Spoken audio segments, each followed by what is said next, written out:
Good day, doodlers, and welcome to the October 2021 Discord Art Showcase. It's time to show off the magnificent art and practice that you guys have uploaded to the Draw Cartoons Discord channel. If you end up enjoying this video, I would really appreciate a like and subscribe to this channel to help defeat that pesky YouTube algorithm and help the channel grow. With that, let's get started.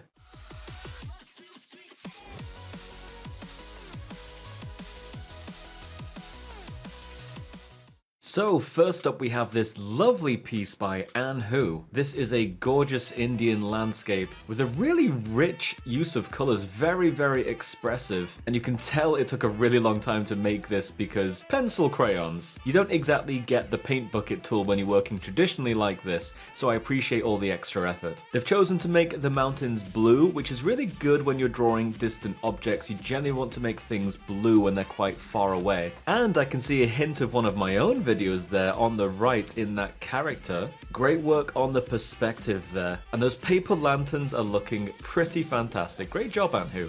Banana Boy has gone full Halloween theme, it seems. The Grim Reaper himself looking very imposing indeed, as they should, really. I like the ketchup on the gravestone. That's a pretty nice touch. And I've got to say, this ghost here with the headphones really makes me think of Undertale, which is a great game if you've never played it, by the way. And this splashy background blending pink and blue together is really simple but strangely effective. I quite like the aesthetic of this one. Good job.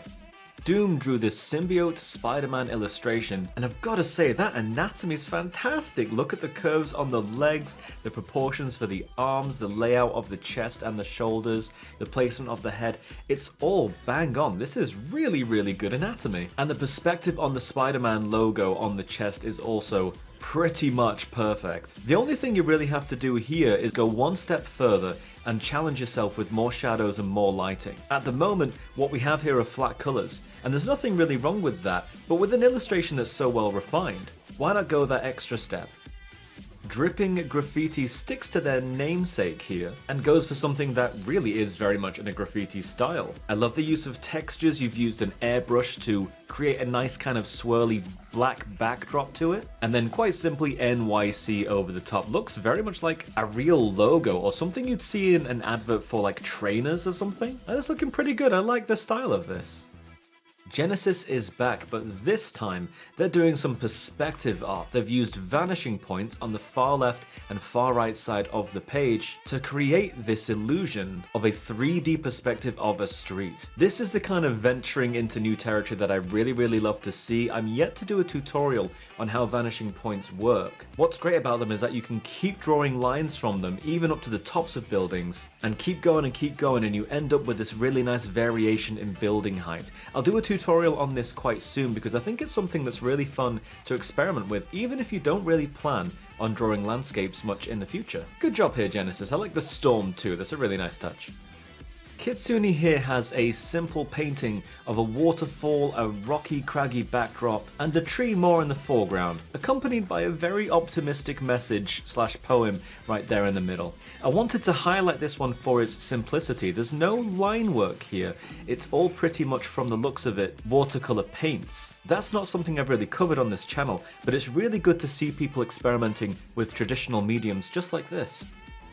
Omiseihin has also very much been on that October theming here. We've got a crazy jack-o'-lantern over on the left. Looks like they've just committed arson or something like that. There's a huge fire behind them. And I love the uses of reds and oranges here. They've stuck to a very strict color scheme and it really works. There's also a clay creation here on the right side, and sculpting is not something I'm particularly good at myself, so I can appreciate someone giving this kind of thing an effort. I love it. I bet you proudly have this thing on your desk now, don't you? Because I know that I would.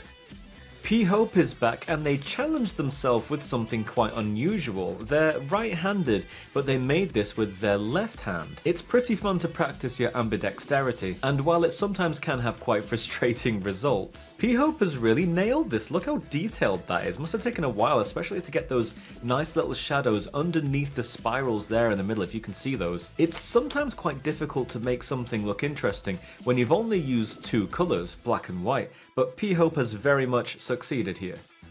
Another Halloween-themed picture here, in more ways than one, actually based on the movie Halloween. Michael Myers / Jason Voorhees here. And this one has been done with pencil, and I can see and really appreciate, by the way, the shading that you've done with the kind of the side of your pencil's end here. Getting that nice kind of smudging effect to get different levels and a nice blend of your shades. Very cool, really like this one. This one is by Pizza Rolls.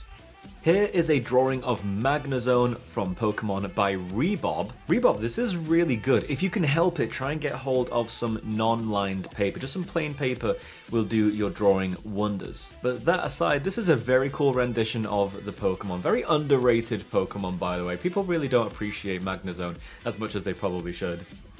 And this last one by Remaramus is a complete amalgamation of all kinds of different drawings going on here. This very much takes me back to when I was originally practicing. I would just get a piece of paper as large as possible and I'd just scribble all over it. I'd draw all kinds of different things, some of them going together, some of them not going together. And that's what practice is all about. Just slapping together ideas, whatever's on your head. The style of these makes me think of the Odd Ones Out or even Oni cartoons, which, trust me, is a compliment. Both of those guys are very popular and well-known cartoonists here on YouTube, and there's something about these rather simple and comedic designs that really drew my eye, so good job on these.